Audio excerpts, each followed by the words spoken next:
Definitely ఇది ఒక పెద్ద బ్లాక్ బస్టర్ అని నేను అనుకుంటున్నాను. ఇంకా చాలా సినిమాలు ఉన్నాయి. సుందరకాండ, అదేవిధంగా సారంగపాణి జాతకం, ఇంద్రగంటి మోహన్ కృష్ణ గారు దాంతో, భాను డైరెక్టర్గా, రవితేజ హీరోగా చేస్తున్నాను. అదేవిధంగా వాండ్రా సెల్యులాయిడ్, బ్యూటీ, దీంట్లో ఒక లీడ్ రోల్ చేస్తున్నాను నేను. మారుతి రైటింగ్స్ వీళ్ళతో అద్భుతమైన నాకు నచ్చిన పాత్రలు చేస్తున్నాను. ఇలాగ ఐఎమ్ గోయింగ్ అహెడ్, ముందుకెళ్తున్నాం. So this is my basic activity for the year as far as my films are concern. చాలా ఎక్స్పెక్టేషన్తో ఎదురు చూస్తున్నాను మంచి మంచి పాత్రలు.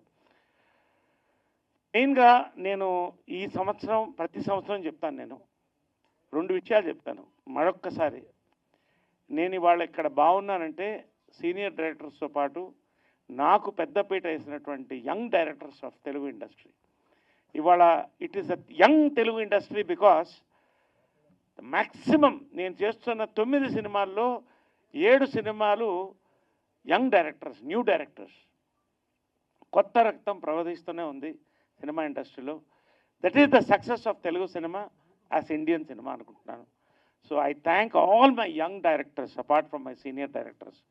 నన్ను కోరుకుని నరేష్ కావాలి 2 నెలలన్నా 3 నెలల అన్న ఆగుతామని చెప్పి ఆగి నా కోసం కథలు రాసుకున్న ప్రతి నా యంగ్ డైరెక్టర్స్కి, రైటర్స్కి, ప్రత్యేకంగా నిర్మాతలకి, ప్రొడ్యూసర్లకి, ఎక్కడ ఎవరికి నేను ఎప్పుడు ట్రబుల్ ఇవ్వను. ఇన్ టైం ఉంటాను, ఇన్ టైం వెళ్ళిపోతాను. వాళ్ళు ఎలా కావాలంటే అలా ప్రమోషన్స్కి వస్తాను. డిసిప్లిన్ అనేది తల్లి విజయన్మల గారు, కృష్ణ గారి దగ్గర నుంచి నేను నేర్చుకున్నాను. ఇవాళ నా సక్సెస్ అనేది ఈ 52 years మేజర్గా మీరు చూస్తే apart from talent and good will, it is the discipline. ఇది ఎప్పుడు నేను పాటిస్తాను. అందరిని కూడా ఆ డిసిప్లిన్ ముందుకు తీసుకెళ్తుంది నేను నమ్ముతాను. This is one thing very important I want to say. I thank my young directors specially and young writers. రెండోది,